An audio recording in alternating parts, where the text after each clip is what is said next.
Download the AllStar app. Make your picks for UFC fights, challenge your friends, level up and win prizes. Link in description. Get it now. I don't know where to start, but I do actually know where to start. I was looking on my YouTubes and my Googles, and I found this video of a kid with the same name as yours, like from 2010, in like it looked like a karate tournament, and then you're fighting this guy that's like a foot taller than you, and you get disqualified. Explain what actually happened in that video, and is that you? Yeah, that's me. Yeah, that was I used to compete in all types of competitions, especially before before 10 years old. It's kind of hard to get fights in a ring. So I used to compete in a lot of these taekwondo, karate type competitions. The taekwondo ones, they let you kind of hit each other a bit harder. The karate ones, they used to really make sure you pull your punches and kicks back. So that was me competing in the National NAS All-Stars competition, which is it's a karate competition, but all styles is in people from Kung Fu. They can all go in it, but it's meant to be like semi-contact. You're not really meant to like follow through. That kid just kept running in, so I had to just kick him in the face to get it. Especially, there's no weight divisions, so you just fight in your age bracket. And in the video, he's just charging at me. And well, what other way to get someone to stop charging is to crack him, right? So yeah, I ended up doing a spinning heel kick and hit him in the head. And then obviously the referee had enough of me and just disqualified me, which whatever, I was devil at the time, but looking back now, it's like, dude, these competitions are so stupid anyway. You're not even allowed to hit each other, so who cares?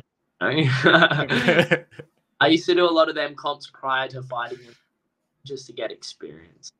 Yeah, but doesn't that help you though? You know what I mean? When you're not doing full contact at that age, you know what I mean? Because that's the concern nowadays is kids are starting real young and they're maybe taking too much damage even inside the gym. Like, was it good for you? Oh, 100%. Yeah, I went into like my first fight in the ring. I'd already had like over 200-300 fights on mats. And you still get just as nervous. You still get, it works like a jiu-jitsu competition. So you rock up and obviously it's age bracket, so there's no weight. And they're like, oh, you've got like 50 kids and under 11-year-olds. And it's like, okay. And you all sit on the side of the mat and then they just draw two people. Oh, use compete against each other. And then once you win or lose, you sit back down. If you lose, you're out. If you win, you sit on the side of the match. You watch other people compete in front of you. And then, they win. And then eventually you've got 50. That becomes 25. And the 25 left all fight each other. And then that becomes, 12 or 13, whatever. And then from there, shorten. So you fight people, and then if you win, you sit down, and then you get to see that future opponent of yours fight and beat someone, and then you fight him, and then you get through. So you still you have like 5 or 6 matches in a day, and you get super nervous, like any other like competition or fight, even though it's like semi-contact or this and that. Like I said, the Taekwondo comps, they used to let you actually like punch on pretty. They're very rarely you actually got. This was in traditional Taekwondo. They used to call it like continuous sparring event. Whereas they have the Olympic Taekwondo that's only kicks. Yeah. I didn't do because I like to like throw punches as well. Just only throwing kicks never made sense to me when you can punch someone, so have to be able to do both. So I used to go into the traditional ones, which where you could actually punch and kick. That's not in the Olympics. That's in the Olympics is only kicking. So I used to go into these like it was pretty much like junior kickboxing, but on mats. And then they used to let you kick and punch each other pretty hard. But certain comps I used to enter in, not the case, and not the case with that one that I got disqualified in. I think that was like the semi-finals. So if I had won that fight, I would have gone on to compete in the finals. So that was the Australian Championships. Yeah. Well, fast forward, 14 years, and you're heading into the UFC Apex to fight on Contender Series. How were the nerves then? During the Contender Series ahead of that. I was nervous more so like getting on the plane in Perth to get there, and then landing there, and then rocking up to the fighter hotel, and you're going to bump into your opponent, and you're kind of like, you don't know what vibe or what energy they're going to bring, if they're going to be trying to staunch you or like, you know what I mean? I wasn't really looking forward to any of that. And I was like, fuck, I hope it's just like civil, you know. And then either way, we're both going to try to kill each other in the cage. You don't really need to hate each other prior to that. You know what I mean? So it's like I don't hate any of my opponents, you know. I always, you know, wish them the best, but that doesn't mean that, you know, you can still show someone respect and still try to kill them essentially. It doesn't, you don't have to, you know, try to kill them before. Like, brother, we're gonna fight anyway. Just chill out until then. You trust me, we will both get our chance to kill it.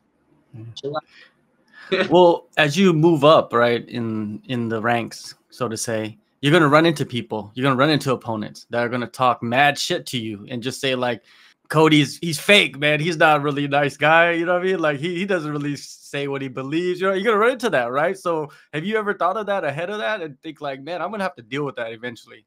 I just feel like my actions speak so loud. Like they can all try and talk and say this and that, but when you watch me fight, I delete people. So it's like, brother, say what you want. Doesn't mean that I'm not gonna, you know what I mean? Like it's not gonna get me off my game. You know, if anything, it just make me a little more mad to get after you. You know, so me, it's like I see it like, look, this would be easier if we both just respect each other. Because I'm a respectful person in general. I respect everyone who's on the same journey as me, chasing their dreams. There's no reason, like I said before, to hate opponents and stuff like that. However, obviously, when we get in there, I'm still going to try and take their head off. And that just because don't take my kindness for weakness type vibe. You know what I mean? I am a kind person, but, you know, deep down, I am a fighter, and I will always show up and fight. So I don't know. I feel like I haven't really, I guess I'll only really know when it happens, right? When someone tries trash talk, that's obviously, but as well, man, I feel like a lot of people just like doing it. I've seen people change in front of so much, you know, just even local scene. Like, you know, they'll be standing next to their opponent and they don't say anything. And then next minute there's a camera in front of them and, oh, fuck you, this and that. And they start going off. And it's like, I'm not fake. What you're going to see is what you're going to get, you know, whether there's a camera there or not. I'm always going to be myself. I don't have to pretend like I'm someone I'm a respectful person, but like I said, don't mistake my kindness for weakness. I will still take your head off in there. You know, that's what I'm yeah. Well, that's why they got you lined up so quick, you know what I mean, to get back in there, because they want to see more of that. But you know, talking more about the Contender Series fight, you had a fight scheduled on July 13th. So you were in camp way ahead of the Contender Series announcement. So you're in camp. I've heard that 14 weeks that you were in camp for this, like, was that difficult to maintain that for so many weeks, you know, extra? Yeah, it is difficult. It is definitely. And it's funny, I was just talking on like a podcast before this, or not a podcast, and similar question was asked. And I just said, yeah, like, you know, after this fight, you know, short notice fight, but I am already coming off a big camp and I am in shape. You know, and I'm in great form. Good for this fight. It's like not as taking advantage of the condition I'm in and going for it, and I feel healthy and good. But then, yeah, definitely after this fight, I'll need a little bit of a break because I have been hammering it for fucking so long. It's only a matter of time till something goes wrong, right? Touch wood, nothing does. But yeah, long camp, man. Yeah, 14 or even longer. Like, I'm always training as is, and at our gym. Well, because it's so small, it's kind of everyone. If I'm in camp, everyone's in camp. Really, it's like we rock up to the training session, like, you know, all right, 5 minutes of double or 3 minutes of double legs nonstop. I do it. Everyone else does it too. It's like what I'm doing, they're doing. So vice versa. When I'm not fighting, someone else is, and I'm doing the bullshit that they're doing. So yeah, like the camp has been long, super long. But yeah, I'm lucky that, touch wood, nothing significant went wrong, and I can get in there and you know, do my thing on my debut, and then I'll need a much needed, deserved rest after that, and then hopefully I can fight in February. That's the plan. Yeah. Well, it's perfect timing for. I think they might be. I don't know who knows what's gonna happen. Maybe I go and do really well, and they say, "Oh, you want to fight in December?" And I'll be like, fuck. Yeah. Well, it's perfect timing for even like the, the rumored card in Australia early next year. I mean, it's already seems like it's solidified. So they're probably looking for people, but you got to get past this fight first. Another thing that I saw in another interview was that there was like a grace period between the Contender Series fight to you accepting the next fight, because you still didn't know that you would maybe be ready, because you wanted to be back in November, but they gave you October. Yeah. I mean, ideally, like, they asked Jazz, sorry, when would I want to go again? And after a camp, it's pretty normal to have, 2 weeks or a little longer, sometimes a little less, to actually slow down and let your body, just recover from all the bullshit it's been through, not only in the camp, but, the fight itself, the weight cut, the stress of the nerves, that all impacts you. So, that's kind of normal to have some time off. So the best case scenario would be like fight Contender Series, have 3 weeks or 2 weeks to chill out a bit, get back into training, and get ready for a fight in November or December. And then obviously they offered me a fight sooner than that, and it wasn't ideal of what I wanted, but it was very doable. So I had some good encouragement to take that fight. I didn't want to go to the back of the queue, I didn't want my first interaction with the UFC be like, oh, we offered him a fight and he didn't take any damage in his fight, yet he didn't want to fight 7 weeks after. So we're just going to like dismiss him for now and we'll book him like whenever. Yeah, I didn't want them to kind of dismiss me like that. So I just was like, wanted to show that, yeah, I'm game, I will fight, I'm in good condition, let's go. And then after my debut, I'll definitely try and, fight on that card coming next year. From what I've heard, February, Sydney, that would be the plan. That way I can bring a shitload of fans over too. Yeah. The US now to Vegas, they're like $3,000 Australian or more. I got mates that want to, but they're like, brother, I can't. And then like to even buy a ticket to the Apex too, you're looking at like as well or whatever. So I have so many fans who just want to see me fight, and I would love to fight on Aussie soil, not have to travel all the way to the US. That 25 to 30 hours of travel time really. Other thing really get easy for the guys in the US. They just catch a flight across 4 or 5 hours. We have to take 3 flights, 30 hours to get there in a different time zone too. So when you guys are sleeping, we're awake. You got to adjust to that too. That takes too, right? And I only get in 6 days before the fight, so it's not easy. I'm not complaining about it, but it's not easy. So there's a lot that goes into it when Australians have to go over there and fight, and that obviously with what comes with that is a bit of a recovery period. So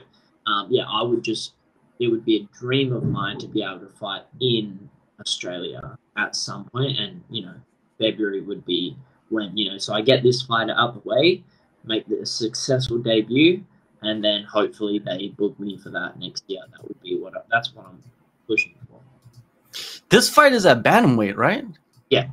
Okay, just making sure, because Dan, he's fought at featherweight before. I think he has 2 fights in featherweight in the UFC and then dropped down. Not the best record. Let's talk about Dan and the opponent that you have coming up, man. A 1-2 with 2 no contests, man. That's just odd. Have you went back and just watched some of his film and footage, and what do you think? Yeah, I've seen like snippets of like fights. I haven't watched a whole fight through. I don't really it's not from an arrogant standpoint or anything, but I generally leave a lot of the watching to my coaches. The thing is that's like, realistically, I can watch someone's fights and I can know what they're going to do. I've watched some of his fights and little bits of his fights, and I've seen what he likes to do, so I have an idea of how the fight's going to go. But a lot of the intricate details is like, I leave that to my coaches, and that's a coach's job, right? He comes up with the correct training based on the fighter to succeed on the night. He's in charge of the training. So if he's like, I think you should do this and do that, and then we drill that, I'm not going to be like, oh, no, I don't think that's going to work, I'm not going to do that. It's like, he's my coach, and I trust in him 100%. So I let him watch, and I let him tell me what I have to watch out for, what I have to be aware of. and what I should do, and probably the easiest path to victory in his mind. So I watch a little bit, and to be honest, I watch more as it gets closer. This far out, I watch a little bit, and I know what I'm dealing with. Realistically, I can only control what I'm doing right now. So for me, watching now is not really. I have an idea already what fight's going to go like, but yeah, I don't watch too much. I feel like for me, whenever I've watched so much and I try to overstudy something, you can get in your own head a little bit. Like, he does this, and then I need to do this, and then if he does that, I'm an overthinker as is. I need to not think because I know how to fight. I just need to be put in there, and I'll get the job done. So for me, I let a lot of my watching to my coaches. And I believe in everything they say. If he says, oh, he does this really well, or he does this really well, I trust in that, and I don't argue with that. I go, yeah, he must. If you think he does it well, then he must. So then we prepare for that accordingly. I know the type of fighter he is as well. Like, he's a big bantamweight, big, strong bantamweight. I think it's a big cut for him to make bantamweight, hence why he's taken some short notice fights at featherweight. So yeah, he'll be super strong. Grappling heavy, he likes to push the pace. He's super fit. He's got a chin. He's been hit with some absolute bombs and just kept coming forward. So I know it's going to be a dogfight, and I'm actually excited to show everyone, one, that I also have phenomenal cardio and I can push the pace the whole time, and two, that I can really wrestle. I want to show everyone how good my wrestling is too, because I know he's going to be very wrestling heavy, shooting and throwing overhands to try to close the distance and stuff like that. Which I don't mind if he gets in close anyway. I'll be throwing punches in there, and also wrestling too. I'm not going to be allergic to him and try and run away from him. Sometimes you got to fight fire with fire, and I want to do that, and that's how I will take most of my opponents as well. Yeah, it says something about you when you're debuting for the promotion and they give you a guy that has 5 fights already.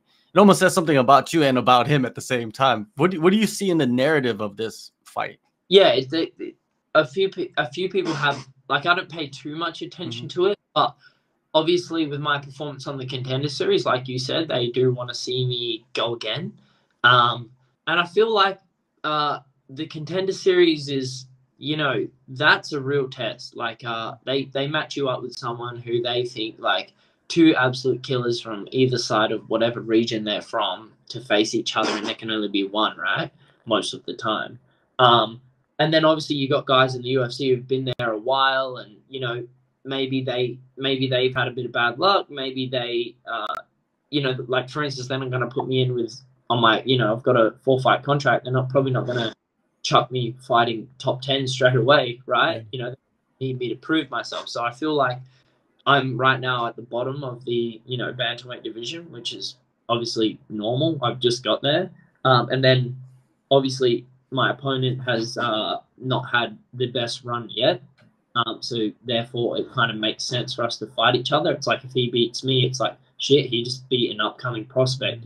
That gives him, that's a great win for him, and obviously if I beat my opponent, then great, they're going to keep building me up. So I feel like it's a very even sort of matchup in regards to what's going on with both of our careers at this point in time. Man, you have 100% finishing rate. They're going to pump that up a lot during the broadcast, right? There's always going to be certain things about you that they pump up, right? With my wins. Say that again? Yeah. But then obviously they're going to mention that, it's just part of the game. But I kind of see them maybe doing that same path for you, right? As Steve Erceg, because, like, he got in there quick and then started winning, and for some reason they like guys from Perth. Yeah, I want to, man. Like, big goal of mine, get in and skyrocket to the top, try to achieve great things in a short period of time, and get out when the time's right. You don't want to be one of these fighters all punch drunk and still fighting at 40 years old, trying to, pay your bills. I want to get in, make some money, and leave with my brain intact still, that I can actually be able to raise my kids and hold a conversation with people. I don't want to be one of these fighters who's all punch drunk and shit like that. So I want to skyrocket as quickly as possible, take on, get everything going really quick, and then you know, spend at least 5 years, you know, or even longer. I want to keep fighting till I'm 35, so I have, you know, 9 more years, hopefully in the UFC, and then just, you know, call it a day when you know, the wheels start to fall off a little bit. I have good people around me that will probably tell me when enough's enough, and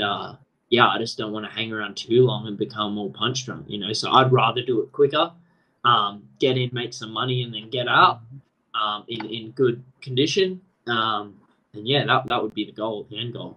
One last thing, man. What'd you think about the bantamweight title fight that happened recently, you know, between Merab and O'Malley, man? I was kind of disappointed, dude, in my opinion. I was disappointed in that fight. Yeah, hard one to watch. I feel like it's hard when you get that, like, striker. A lot of people have been saying Sean didn't look too great and he didn't show up, and I feel that somewhat, like a little bit, but also Merab's hard to deal with, man. Like, fucking really hard to deal with. I feel like if you're fighting a phenomenal wrestler, the only way to come out on top is to wrestle them back. I feel like at the end of the day, if the whole, like, striker versus wrestler or vice versa matter, I feel like if you wanna be the best in the world, you just have to be better everywhere than these guys. That's what I'm striving to do. Yeah, and I've always tried to do. So when I fight, my coach always says, hey, there's no game plan. You're better than this guy everywhere. Take it wherever you want. And I like to fight like that, free. I'll assess the situation and then go from there. And I feel like if you want to be champion, that's what you have to have. And Sean's a good grappler too, but he has more of a jiu-jitsu base, you know, like subs and stuff like that off his back, and he's really tricky. Essentially, Merab's wrestling is very superior, and it's hard to strike a wrestler when they keep shooting on you. You know, if Sean overcommitted, he gets shot on and taken down. So he kind of has to be, like, measured in his approach. It was hard to watch, but Merab did a good job, I feel, with closing the distance and getting Sean down. He fought the perfect fight. I heard Sean was injured too, so that might have explained why he looked a little bit flat. I felt like he looked a little bit flat, but also I just felt it's like he was a bit gun shy, but I felt that was also because of the opponent too. If he let his hands go, Merab shoots in, and then it's shit, he's on your hips, you know. So hard fight, man, hard fight. But I like both guys, to be honest. Merab's great at what he does, and how can you not like Sean as well? Like, he's a phenomenal fighter also. For sure. October 12th, UFC Fight Night in the Apex. Cody, thank you, man, so much. All the best in the upcoming fight. And yeah, man, it's crazy how times can fly so fast, right? Like, you're in the contenders, you won that, you get the contract, now you're fighting again. Like you said earlier, some guys, they don't take their first offer and then they sit on the sidelines for like 9 months. It's been crazy, some of the situations that people have been in, but not for you. Appreciate the time. Yeah, 100%, man. Look forward to talking after the fight. Thanks, brother. There you go.